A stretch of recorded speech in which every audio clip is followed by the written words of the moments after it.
And welcome into the Buckeye Huddle Skull Session. I'm Chuck Milletti. He's Mark Givler. Mark, how you doing today, bud?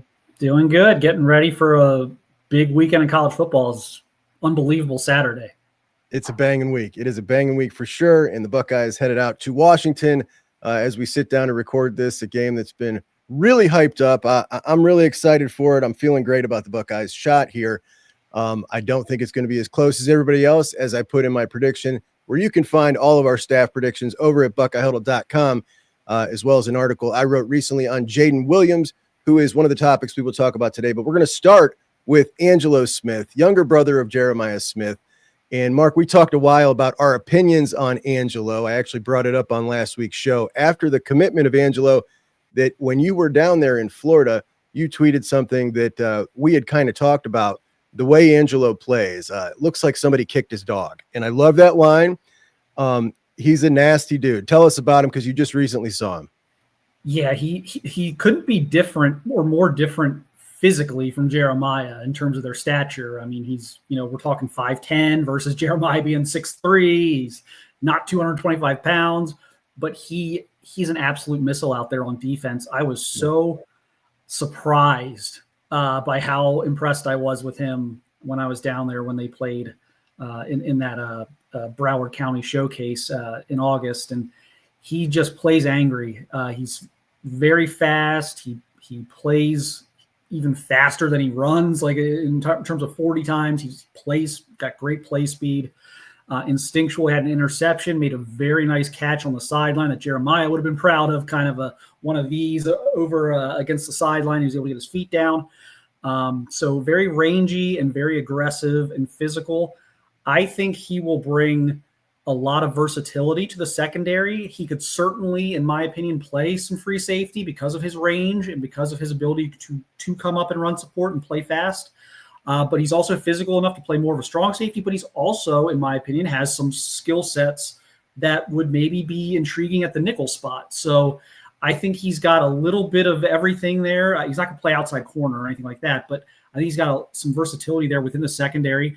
And, in the era of over 85 scholarships now, Exactly. This makes a lot of sense to me, given his versatility, his pedigree, and quite frankly, how he's played so far as a junior. I'm glad you brought that up. And that to me is a lot of this. Is I had a lot of people saying, oh, whatever, it's just Jeremiah's little brother. And the thing is, it is Jeremiah's little brother, and he is a little undersized right now. I think the odds are pretty well that we're going to see at least a couple more inches. Right now, what would you say he is? 5'9.5"? Yeah, he's between 5'9.5" and 5'10". He's not tall. So if he gets to 5'11", 6 foot, we're talking Jalen McClain right there. And he's built kind of similarly to Jalen McClain, who's was a 3-ish, 4-ish star borderline prospect like Angelo is now, and has kind of taken this defense by storm. And when we talk about guys that you might, be a borderline guy or maybe take a flyer on, it might be true that maybe if he wasn't Jeremiah's brother, they might not have. But in this era where you have the ability to take a couple extra flyers, I would say that normally you'd want to spend those in Ohio on the line. And then Jeremiah Smith's little brother seems to make a whole heck of a lot of sense to me, especially when he plays like he does. Yeah, like I said, I was as skeptical as anyone when I went down to Florida. I'm like, okay, let's see. I mean, is he even going to start? At Chaminade, they're so loaded, and sure enough, he was like their best defensive player that night. So that was eye-opening for me. I fully admit I was not.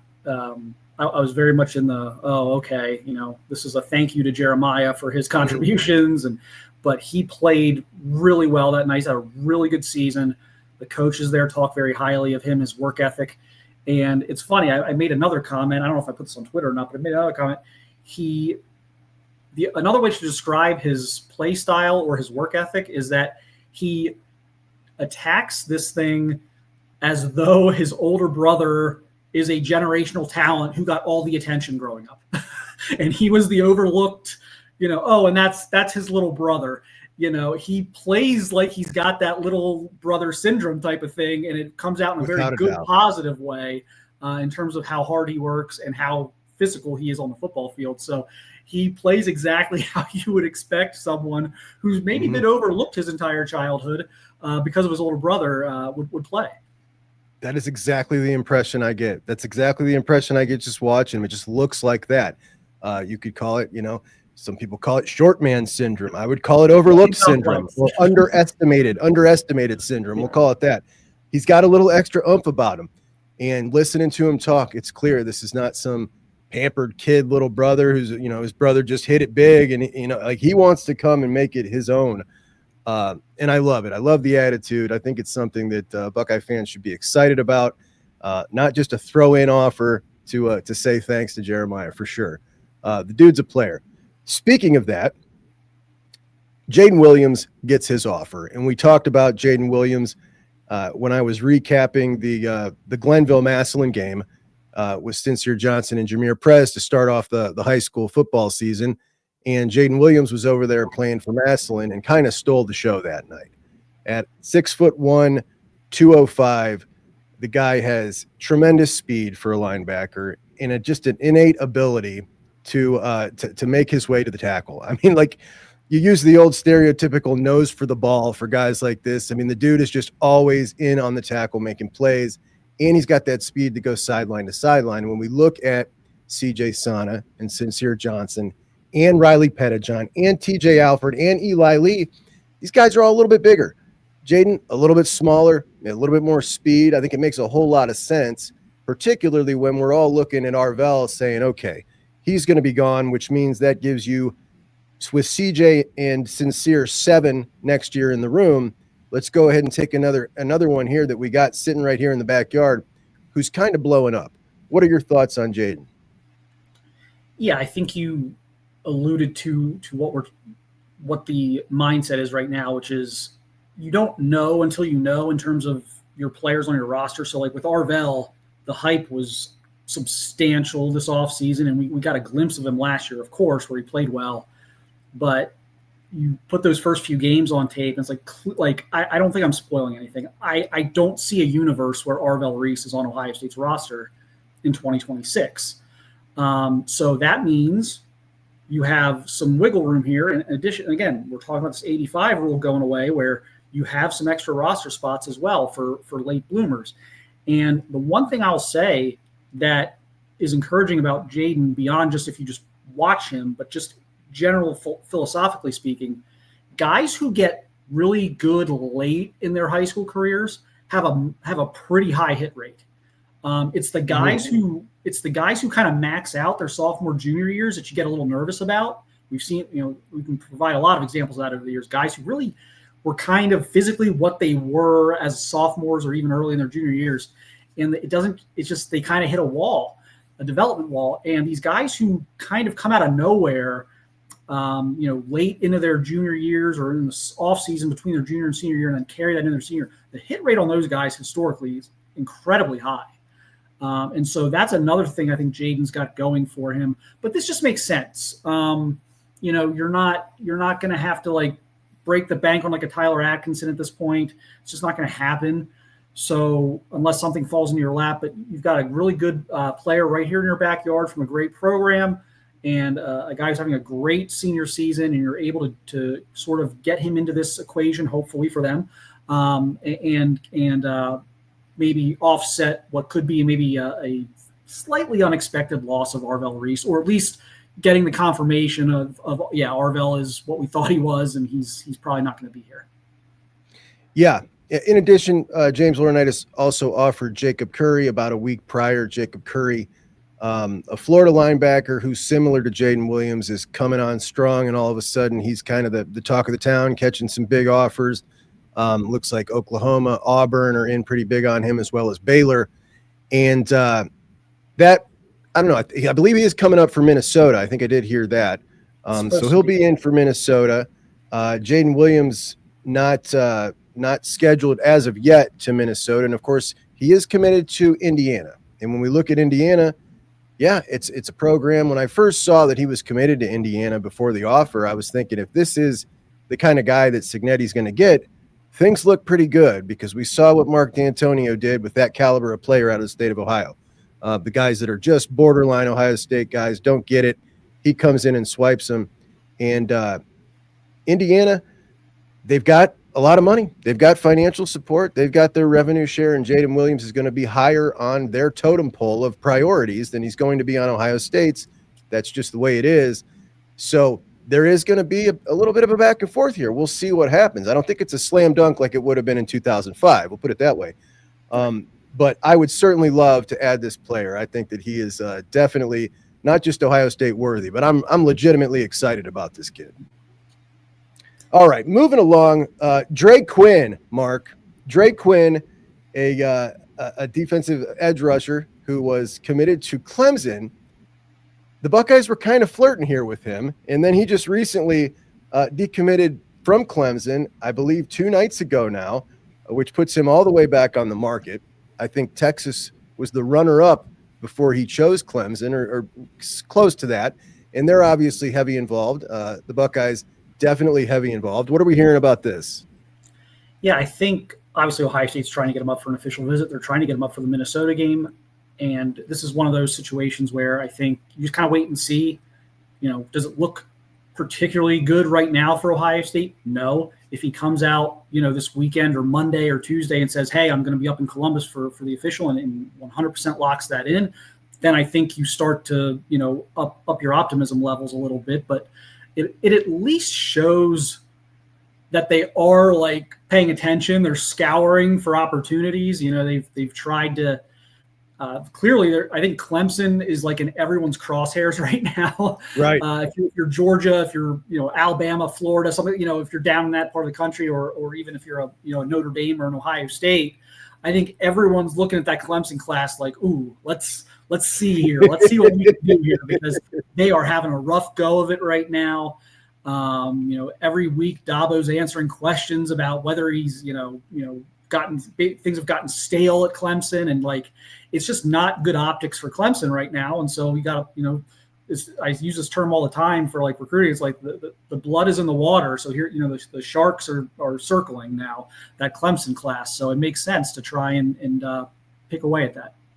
Definitely. The player, hey, sky's the limit, man. Got a huge frame, moves pretty quick. I think he's about 6'5", 230, top 400 guy right now, but obviously a ton of potential.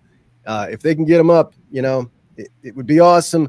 Does look like potentially a guy that Texas might, value a little more in the terms of the financial offer than where Ohio State is currently operating right now. But we'll see. You get him up on campus, and this is someone that they've already made contact with and been talking to. So we'll keep you guys posted on that. Speaking of Larry Johnson, over the weekend when the coaches went and traveled around last weekend, watched some high school games, Larry went to Jersey.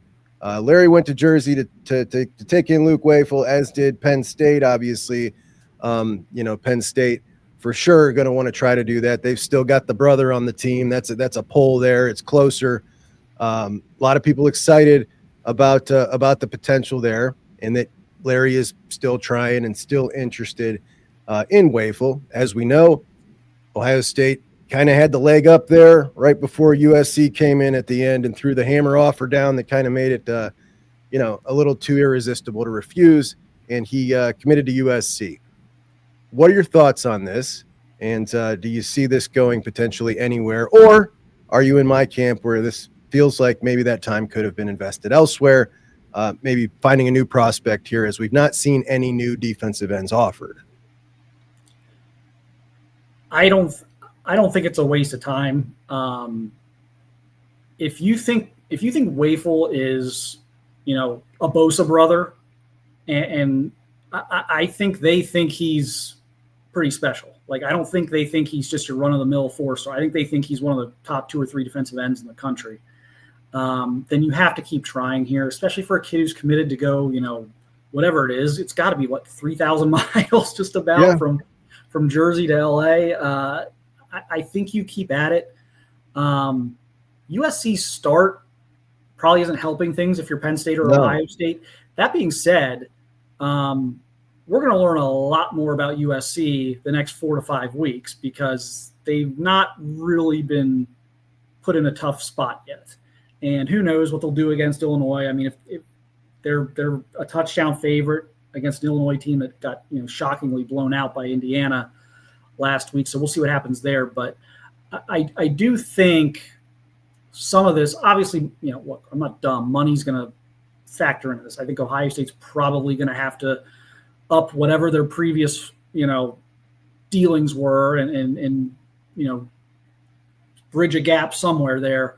But I also think, it'd certainly be helpful for Penn State and Ohio State if USC were to stumble in October and, this 4-0 start's got everyone talking about them. And, if they come out, they're 5-3 in a month or something like that, or even, 6-3 in November at some point, and things have cooled off a little bit and we're not even talking about them as a playoff team anymore or anything like that. I think that could also help. But, I wouldn't predict a flip at this point, but I also don't think it's a waste. I think there are certain guys it's not a waste of time for. Like, if you just think they're that good and they're still listening to you, I think this is one of them. Yeah. And I don't mean to say a waste of time, but maybe time could have been spent better elsewhere. And what I mean by this, Mark, is we are looking at Keenan Bailey, who's, checking out Max Sutter still, but also talking to some other tight ends that we've talked about recently, making some offers here or there. We've got Matt Guerrieri is obviously made a couple of offers recently. Tim Walton's made a couple of offers recently, but he's still talking to Danny Odom and going to see Danny Odom play on Friday. I just would like to see some more movement with somebody else in addition to going and visiting Luke. I don't think we've seen it. However, I do feel, a little bit better about Edge regardless, just based on the season we're seeing out of Kari Wilder.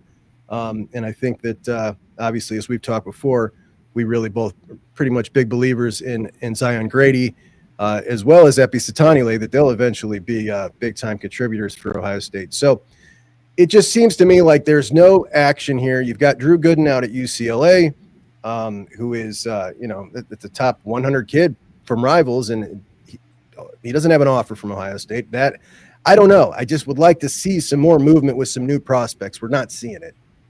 Yeah, I don't disagree with that. I think it would put some minds at rest if we did see 3 or 4 new offers.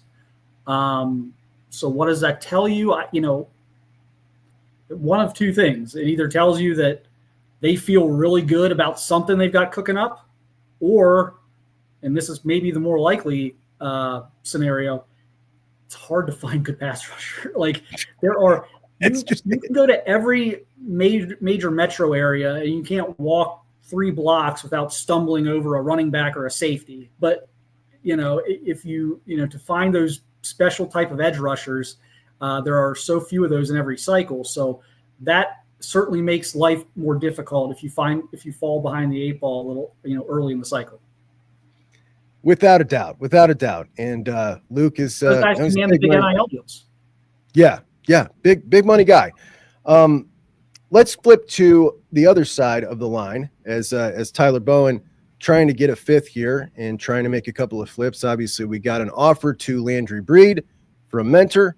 He is committed to NC State. Adam Guthrie, who's been on the board since Justin Fry was around, and then Bowen took over, committed to Clemson shortly after that.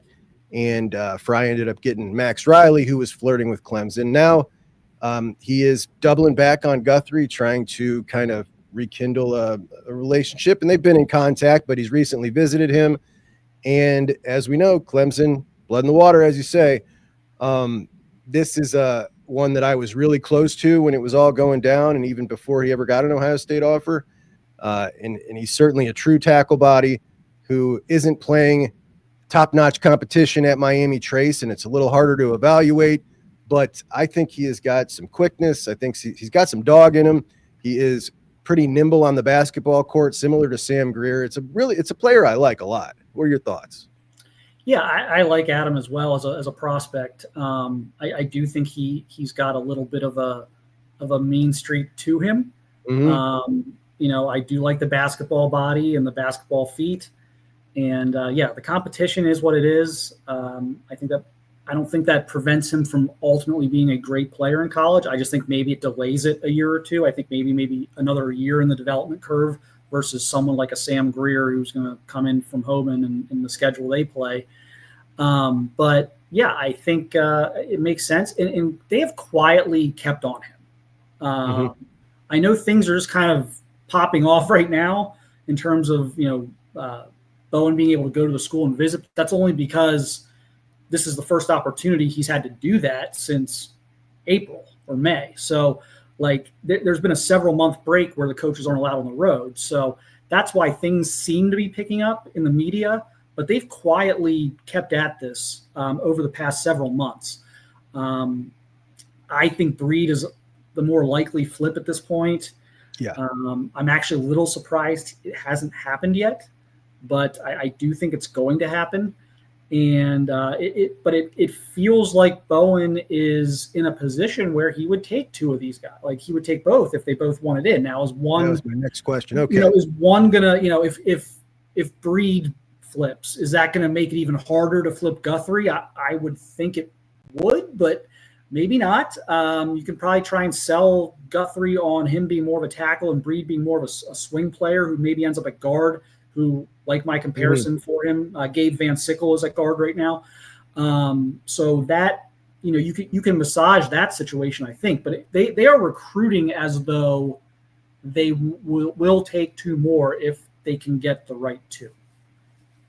Okay. And in addition to that, an offer to Jared Dowdy, a kid out of Georgia who has just really come on. He went from, I think, 260 to 300 pounds, true tackle. And wow, it's just like overnight, he's got Bama, Georgia, Ohio State, Texas after him. And he's living the good life, about to take all these officials, which he has scheduled. Sounds like he wants to schedule an official to Ohio State. Now, this being a kid from Georgia, I watched him meet Kirby Smart on a video for the first time. Looked pretty doggone impressed. Looks like it's going to be a tough pull in that regard. Also watched this film. He's legit. Like, wow, that is an athlete at 300 pounds. Yeah, we were just talking about late bloomers, and he's a bit of a late bloomer. And that's, I think, even, what I talk about philosophically in terms of guys who get a lot better and get a lot more physical development later in their high school careers tend to be higher percentage hits later on. I think that is even more true on the lines, because a lot of these kids are just, some of these big time prospects, they're just so much bigger and more athletic than guys when they're sophomores in high school. But the rest of the field will eventually catch up to them. They'll eventually have to go against guys their own size and athleticism. And so when you have these linemen who sort of come out of nowhere late in their careers, that's usually a good sign. But we just talked about 3 offensive linemen. I would have him probably third most likely to end up in this class for Ohio State. I think the SEC schools are starting to really take to him, and that's always going to be a challenge when that happens. But he has certainly he's kind of a Jahmyr Gibbs of the offensive line, if you will, where everyone's now talking about him as a senior. Yeah, I think I'd go with you there with Breed, Guthrie, and Doughty in that order as well. At corner, we saw a couple of offers pop out here, and obviously, Danny Odom still in the mix, and Tim Walton did go see him over the weekend.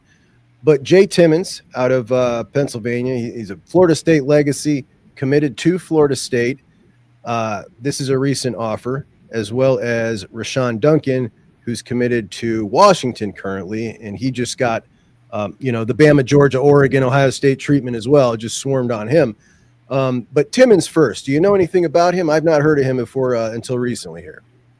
Yeah, no, I don't have any extra insight from 6 months ago where I was so this is one I've been playing catch up on as well. Obviously, the way Florida State is playing right now, we'll see how they do here on Friday night against Virginia. But the way they opened the season has probably helped them quite a bit in terms of keeping the vultures away from their class. Because I can tell you, that was another school that coming into the season, everyone's like, man, if they come out and they get crushed by Alabama, it's going to be a feeding frenzy with all the stuff that's going to be going on with people wanting Norvell out and everything else if that happens. So they've been able to kind of push back on that a little bit. And I think Ohio State's going to have to play the geography card here, I guess. That's the only thing, but I'm not particularly optimistic about that one. The guy I know they're still trying. Like, I'm not saying they haven't been trying, but I have consistently pounded the table for the last couple months that they need to keep it on Danny Odom. That was a very volatile last few weeks of his recruiting process before he committed. He went back and forth between like 3 different schools, and Ohio State was one of them. Whenever that happens, you want to stay on that because there's a reason it was volatile. It's because he wasn't quite sure. So you keep on that. Plus, I think he's really good. I think really good. I think his physical tools are almost off the charts. I mean, he's exactly what they want in a corner at 6'2" and long-armed and athletic. He can do just about anything in the secondary. So that's where I've been saying I would hope that the most resources are going, and it looks like that's happening right now. But yeah, they are smartly like throwing some other offers out there to see if they can get some guys in on official visits coming up.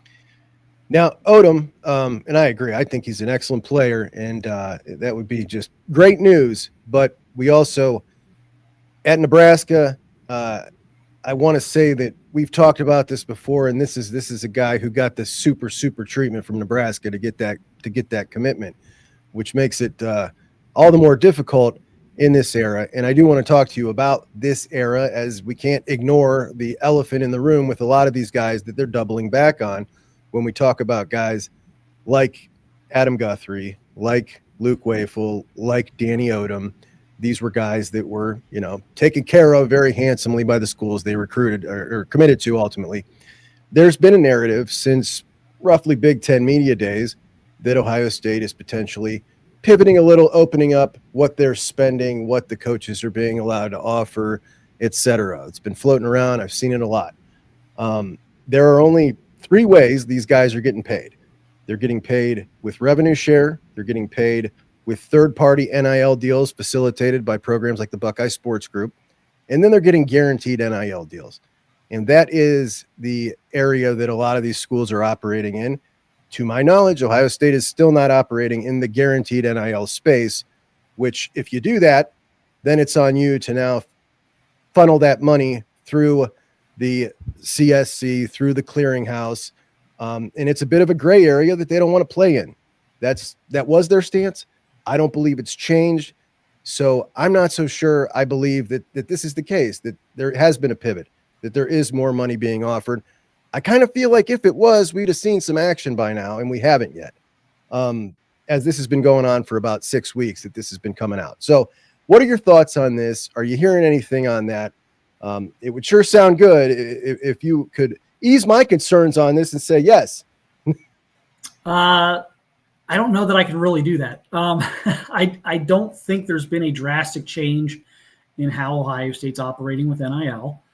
I think there are still times where, assistant coaches, recruiting staffers, et cetera, are a little frustrated that they can't fire the money cannon, so to speak, because there's no doubt Ohio State has incredible resources. And so we'll see if, as we get closer to December, they are able to up their analytics, what they show these kids, what they're talking about with these kids, the numbers they're throwing out there. I know they're always very, very conscientious. There we go. Of what the players on the team are making versus what recruits are making, or what recruits are going to be making. And, if everyone kind of rolls their eyes at this, but there is something to this as far as you cannot bring in a freshman, wide receiver and have them make even not Jeremiah Smith money, because no one has Jeremiah. Jeremiah Smith's probably the second highest paid human being at Ohio State right now behind Ryan Day, but Carnell Tate money. Like you can't bring in a freshman wide receiver and pay them more than you're paying Carnell Tate. So you can't just reset the market on all 25 of your commitments. You have to get in what NIL has done. And I talked about this before it even went into effect, is I said, this is actually, people are like, oh, well, it's the schools with all the money. I'm like, well, yes, the schools with all the money are still going to be, and when you have the most resources, you are still going to be in a very good place. But what's going to happen is that the schools with not as much money, they're going to take big swings at like 3 to 4 guys a cycle, and they're going to pay them like a top Ohio State kid would be paid. And Ohio State, that kid may be their 15th, 18th best commitment. They're not going to pay top dollar for that. So it's leveling the playing field in a very interesting way, where Nebraska and UCLA and schools like that, right. Nebraska's got a lot of resources. So I don't maybe put them, but like a UCLA can go out there and Micah Smith, pre Deshaun Foster's firing, was able to go out there and land 3 or 4 big commitments because those 3 or 4 guys got a larger piece of the pie. Yeah, for sure. One more guy I wanted to hit on that I just watched this film the other day, and I'll play it as you guys are watching this. Amari Latimer is now we thought that Carlos Lachlan was going to be satisfied with Favor Akee in this class with his eyes on David Gabriel Georges in 2027, and that being like priority number 1, and all things would be smooth just like that. Now, he went and saw Amari Lattimore when he was in Georgia. I don't think he went to Georgia specifically to see him. I know he did make an offer down there to a lineman, but he went and saw him. He is a Wisconsin commit. This is a big bruising dude. I like his running style. I think that Lachlan really likes his running style. Would you like to see him add another running back in this class? We're talking about a top, it's a 4-star, top 400 type kid. Big body back. He's listed at 6 foot 200 here. I think he's closer to 6'1", 220. This is a big kid. I'm kind of agnostic about this. I know it's kind of sitting on the fence here. Look, if they find a guy they love, they should absolutely take him. You want to always have that wiggle room to take someone that you just love. And we talked about this, like when they brought in Julian Sayin after Nick Saban retired. I was like, oh, is that going to upset everyone? I said, who cares? You have a chance to bring in, who you feel is maybe one of the top 2 quarterbacks in the entire country. You need to do that. So if this kid, if they think this is a diamond in the rough and that he can be an early difference maker in his career at Ohio State, then you do it. But if you don't, the running back room is not a high concern for me. And I can Coach Lachlan, if you're listening to this, because I know every position coach thinks their room is like the number 1 priority all the time. But like my concerns long-term about the running back room are like 0. Yeah. So like, I'm not reaching for a back. There's 10 stud backs in the portal every year. Look at all the running backs that were in the portal this past year. Look at how they're doing now. Like Justice Haynes and Ahmad Hardy. And the country is littered with running backs who transferred this offseason who are like absolute studs. You can always get one. Look at Ohio State. They got Judkins, CJ Donaldson. There's always going to be a back in the portal. So I just wouldn't push it. I just wouldn't force the issue unless, again, you think you've got something here that's really special.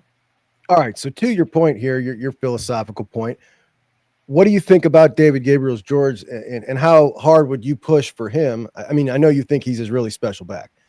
How special, right? Because now we're talking about how much resources are you, Mark, going to invest on that superstar back, that Savion Hyder, that David Gabriel Georges.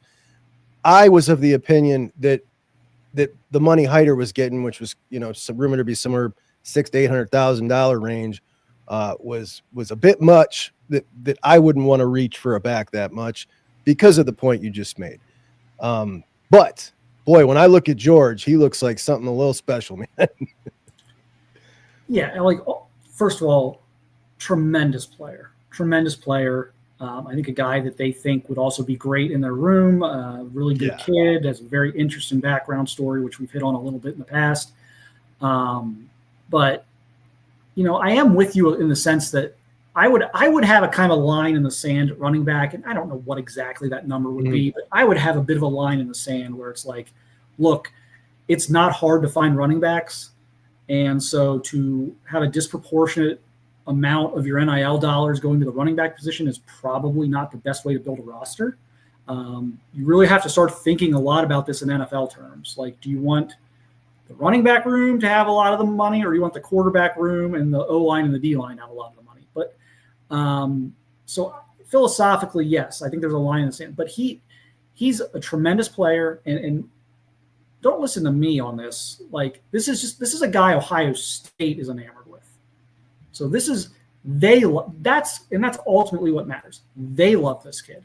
So whatever I say about him, I can talk about him positively, negatively, whatever. It's not going to change how Ohio State approaches this one, which is that they think he's more special than anything they could have got this year in 26. Right. So that's important. Yeah, that's the thing here. And so I think they're gonna do a lot to try and get that one done. But they're gonna have some stiff competition from Tennessee, and I think Georgia especially seems to have his eye right now as well. Yeah, and Tennessee, of course, was one of the final players for Hyder, and they missed out on Hyder. They definitely want to land a big one, and we know that they're not afraid to scratch a ridiculous check. So that'll be an interesting one to follow. Tonight, I am going to Hoban to watch Sam Greer as they welcome in Walsh Jesuit. Walsh Jesuit has a 6'4" dynamite receiver named Milan Paris that I saw last year against Hoban. He's committed to Iowa State. Man, I'm telling you, this kid, I got a feeling he might blow up here as we go down the stretch. I don't know that he'll wind up at Iowa State, but obviously Hoban has a ton of talent, so can't wait to talk about that when we reconvene on our next Skull session. Mark, is there anything else you wanted to hit on today? I think we covered a lot of ground there, man. Eager to think. I know you've seen these guys before, but I'll be eager to get your thoughts on Sam Greer, who I think is a 5-star tackle. I have felt that for a long time. He was, when my first Ohio rankings for the class came out, these guys were sophomores. I said, this is the lineman.